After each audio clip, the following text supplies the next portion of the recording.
And here's where it gets uncomfortable. KFC in China, which is now its largest market, sells congee, egg tarts, and rice dishes.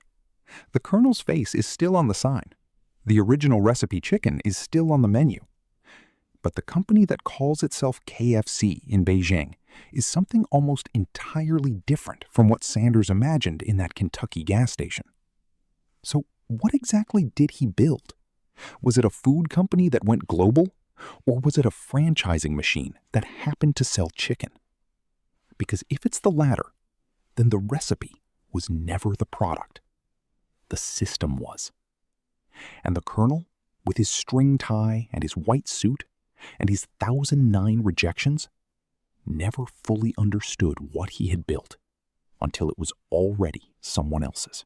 Right, that he sold too early. But that irony is not the real story. The real story is the architecture. KFC didn't grow because the chicken was extraordinary. It grew because the franchise model industrialized trust. When you see those red and white stripes in Seoul, in Lagos, in Mumbai, you're not buying chicken. You're buying the psychological guarantee of sameness. Across 150 countries, 27,000 locations, billions of transactions, the product is predictability. That system is worth more than any recipe. A nickel. By 1964, he had 600 franchise locations.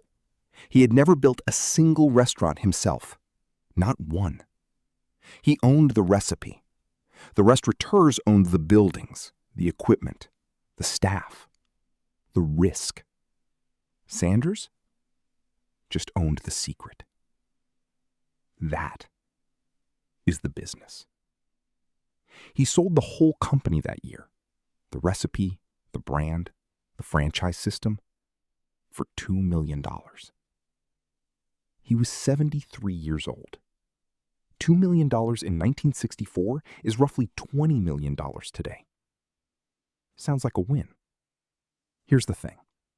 The buyers, a group of investors, took that franchise system public just a few years later.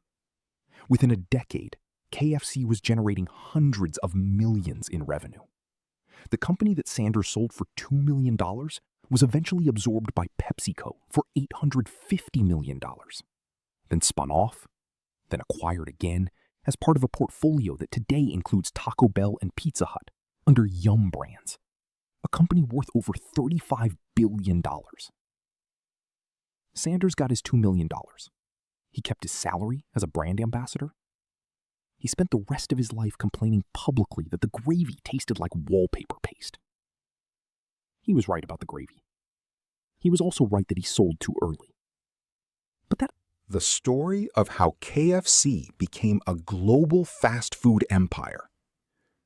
A 62-year-old man is living out of his car. He has a recipe.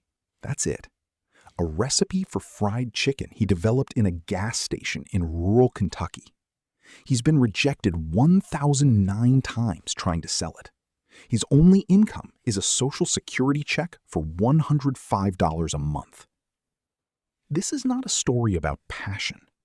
This is a story about what happens when a desperate idea meets a broken man at exactly the right moment in American history, and how that collision became a $35 billion global corporation operating in 150 countries. Let's rewind. Harlan Sanders, Colonel Sanders, was not a young visionary. He wasn't a Silicon Valley dropout with a pitch deck.